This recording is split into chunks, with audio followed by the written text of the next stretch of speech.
Clémentine Mathurin est conservatrice des monuments historiques à la Direction régionale des affaires culturelles. Avec elle, nous avons pris l'exemple d'un incendie qui viendrait de se déclarer à la cathédrale de Luçon. Dans ce cas, pour un tel monument, la DRAC a sa liste de priorités. Par exemple, nous pourrions essayer de dire aux pompiers de sortir en priorité cet objet qui est donc la chaire dite de Richelieu, qui est un objet classé au titre des monuments historiques datant du XVIIe siècle. Par ailleurs, autre objet très important de la cathédrale, il s'agit d'un tableau dit de Lubin Bogin, daté également du XVIIe siècle, qui est une œuvre très importante de ce peintre et qui est aussi une des œuvres d'art très précieuses de la cathédrale.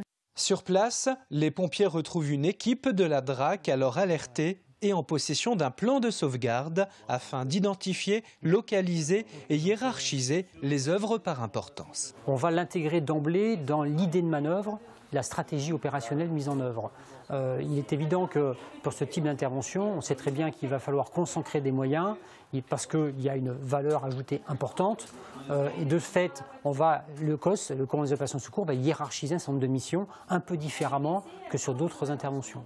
Même si les précautions sont prises pour éviter de tels sinistres, chaque situation demande une adaptation particulière. En Vendée, il y a un certain nombre d'églises qui abritent des retables sculptés et peints qui sont très précieux.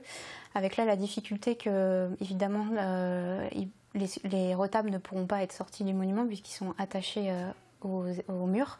Des liens étroits sont alors tissés entre les équipes de la DRAC et les pompiers pour tenter de préserver au mieux notre patrimoine.